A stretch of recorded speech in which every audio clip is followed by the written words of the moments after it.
Olá, sejam bem-vindos a mais um Fala Sindicato. Eu sou Suelen e o assunto desse episódio é um tema de viés econômico que tem gerado muito debate, que é o teto de gastos. Para esse bate-papo, conversam comigo o diretor de comunicação do sindicato, Sebastião Araújo, que também é bancário do Banco do Brasil e mestre em Ciências Humanas. Olá, Sebastião. Olá, pessoal. E também participa dessa conversa conosco, que é o nosso convidado, também diretor do sindicato, bancário da Caixa e economista Luiz Ângelo Quan. Seja bem-vindo, Luiz. Obrigado, Suelen. Olá a todos, colegas, Sebastião. Prazer estar aqui nesse podcast com vocês hoje. Prazer também. Só para a gente lembrar então um pouquinho desse tema, o teto de gastos ele foi uma proposta do governo Michel Temer, lá em 2016, que estabeleceu um limite para o orçamento federal. Essa PEC foi aprovada no fim daquele mesmo ano e resultou no congelamento dos gastos para os próximos 20 anos, partindo de 2017. Em linhas gerais, o teto impõe um controle das despesas públicas, mas há muitas outras questões envolvidas em torno dessa norma. E nossa ideia hoje no programa é discutir um pouquinho sobre isso. Para começar, então, para introduzir esse tema, Sebastião, explica um pouquinho para a gente o que é o teto de gastos, no que ele implica. Na verdade, é uma forma legal de limitar os gastos da máquina pública, né? Enfim, você não poderia gastar mais do que o orçamento do ano anterior, corrigido pela inflação, né? Que foi aprovado prevê para 20 anos, como tu falou, mas a cada 10 você faz uma reavaliação da metodologia, né? O que chama atenção é que não leva em consideração nem PIB, nem outras questões, mesmo que tenha um crescimento econômico, os gastos vão estar sempre no mesmo patamar, corrigido pela inflação. Então, é muito menos. Então, nós teríamos, até 2036, teoricamente, um mesmo gasto, independente das demandas, independente de uma série de coisas. Você até pode gastar mais numa área, mas desde que corte em outras. Então, fica muito amarrado, né? Fica muito engessado o gasto público do país, dessa forma. Luiz, tu pode explicar um pouquinho para a gente mais detalhadamente como é que funciona esse cálculo do teto? Sim, Suelen, como o Sebastião iniciou a conversa, essa PEC, que virou lei, no caso, ela trata realmente de limitar o gasto público, limitando, então, as despesas que você já tinha somadas à inflação do IPCA do ano anterior, tá? É uma maneira não muito usual de se fazer isso, no resto do mundo não é assim que é feito, tá? E tem tudo para falhar, né? Porque você não está estimulando o desenvolvimento do país. Porque note que nessas despesas são incluídas, inclusive, as despesas primárias, com educação, com saúde, e isso significa que se eu quiser gastar mais em uma área, por exemplo, na área de saúde, eu vou ter que tirar de outras. Como se o orçamento, imagina um orçamento doméstico em que eu queira gastar mais com aluguel, então eu vou ter que não ter mais TV a cabo, não ter luz elétrica, esse tipo de coisa. Eu tenho que fechar torneirinhas para que outra seja aberta. E a gente sabe que, na verdade, não é assim que os governos devem ser, né? Porque cada governo vai ter seu estilo e pode querer fomentar uma área mais do que outra, né? Foi assim na década de 50, foi assim nos planos econômicos que tivemos, Juscelino Kubitschek e tantos outros. É um assunto que divide bastante opinião, né? De um lado a gente sabe que tem quem defende o teto, argumentando que a austeridade é o único caminho para recuperar a economia, para também agradar o mercado financeiro. Do outro lado, a gente sabe que está falando do Brasil, né? Um país que tem muita desigualdade e que atravessa agora um momento de crise também. Então, se nós formos balizar os gastos do governo federal por um teto que só é corrigido pela inflação, a gente vai ter impactos severos, principalmente em políticas públicas que prejudicam a população de baixa renda especialmente, né? Como é que você vê os reflexos desse mecanismo, Luiz? Gostaria que o Sebastião também comentasse depois.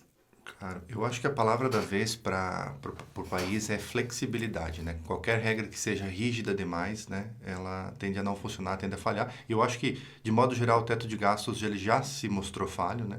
Ele foi estourado pelo Bolsonaro só no último ano, nos últimos 4 anos o governo Bolsonaro estourou todos os anos, né? Agora na PEC da transição, o Lula propôs também que ele seja estourado, né? Então ele se mostra um modelo falho, né? E, inclusive, eu gostaria de frisar que quem propôs ele, que foi o governo Michel Temer, né? Sequer foi eleito, né, pelo voto, né? Então, ele é fruto de um golpe, né? Então, não acho que a gente tenha que concordar com isso, ou acenar, dar carta verde para esse tipo de coisa. Então, se tivesse que resumir, seria a palavra flexibilidade, né? Os governos têm que ter autonomia para decidir onde será gasto o orçamento público. Eu acho que complementando, assim, nós temos uma série de carências no país, né, que a gente sabe. Essas despesas obrigatórias que a gente tem com educação, com saúde, elas se somam a despesas que são chamadas de opcionais, mas que no caso do Brasil não são opcionais, que é o investimento em infraestrutura, que é fundamental para fazer o país crescer, e você vai ter que escolher entre um e outro. E por que isso eu acho que é interessante a gente abordar o porquê que está sendo exigido isso. Mas é para deixar mais tranquilo o mercado financeiro. É para garantir, teoricamente, isso é para garantir que o Estado tenha dinheiro de sobra para pagar os encargos financeiros e as dívidas que ele contraiu com credores internacionais e nacionais. Então, isso, na mentalidade de quem defende, isso mostraria que o Brasil é um país comprometido com esses credores e conseguiria, então, manter a sua economia. Mas, na verdade, a gente sabe que isso, além desse impacto de você ter que ter um dinheiro sempre reservado para a banca, enfim, para o setor financeiro internacional e nacional, você ainda tira o Estado de vários setores da economia que são fundamentais, né? Você vai retirar o Estado da educação e por que tem muito interesse do meio empresarial e coisa? Porque tem muita gente que entende que é uma forma de ganhar dinheiro, é uma forma de lucrar. Então, o Estado sai da educação, quem entra? A iniciativa privada.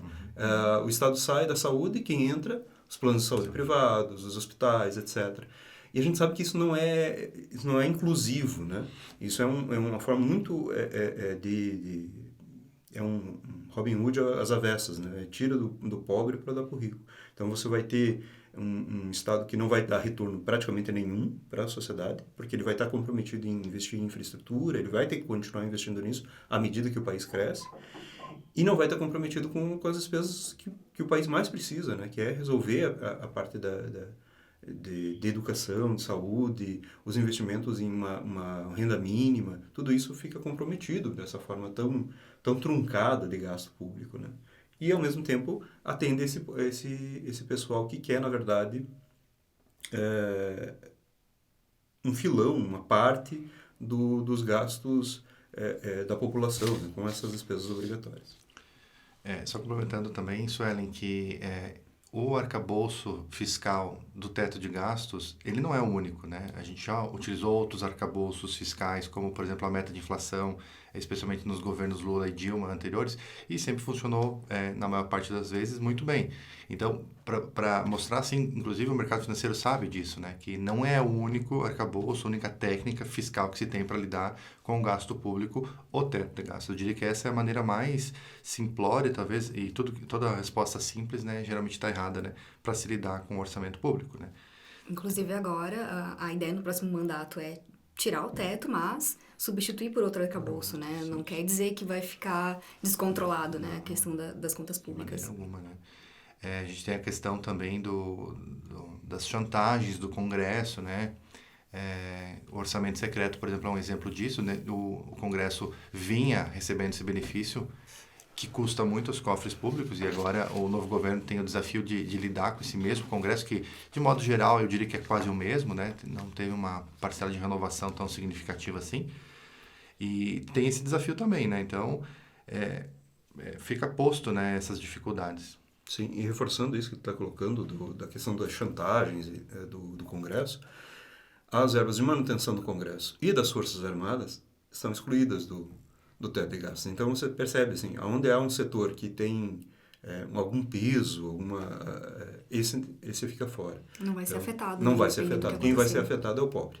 Basicamente, da forma com que está, é os serviços que beneficiam, né? Principalmente quando a gente fala de saúde, educação e renda mínima, são os serviços que trouxeram durante os últimos 30 anos, 20, 30 anos, uma melhora de vida da população, que retirou muita gente da linha da miséria, etc. E que, não só por esse prisma, mas pelo prisma também do desenvolvimento, né?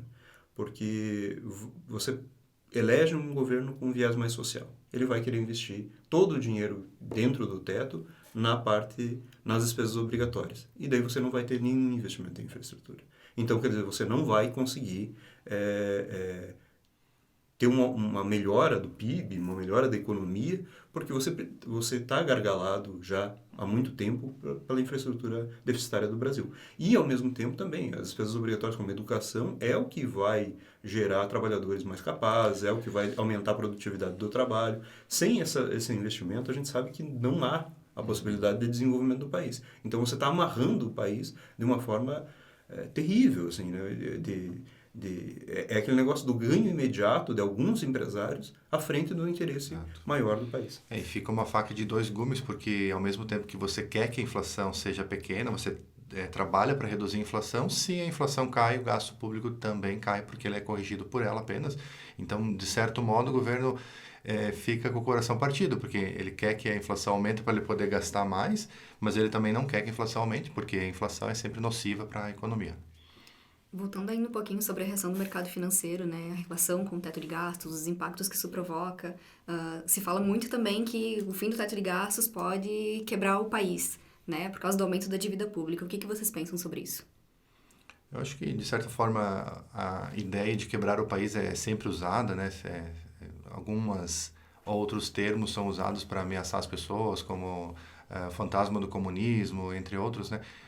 Eu acredito que com responsabilidade e principalmente investindo em setores primários da economia, você consegue não ter essa situação. Até existe um fenômeno chamado fator multiplicador keynesiano, que diz que cada R$1 que o governo investe na economia, ele retorna em mais de R$1, às vezes R$1,20, R$1,25 para a economia, né? Isso é uma política bem keynesiana, assim, né? Até a gente pode lembrar no Brasil da política de comprar café para queimar café, ou Keynes mesmo dizia que se fosse preciso o Estado deveria cavar buraco para tapar buracos, para gerar emprego, para movimentar a economia.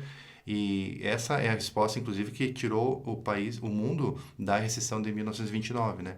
Então você vê que a ideia de um Estado neoliberal ela só é interessante quando as coisas vão bem, né? Porque quando você precisa do socorro estatal, como foi a crise de 2008 nos Estados Unidos, de socorrer os bancos, aí você precisa do Estado forte e atuante, né?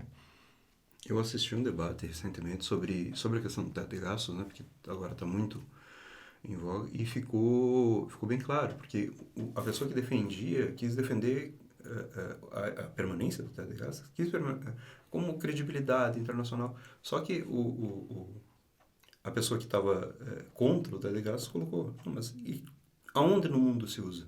E ninguém consegue precisar, porque esse é um modelo criado aqui no Brasil de estrangular a questão. Nesse formato, né? Nesse formato não existe em outros países, assim.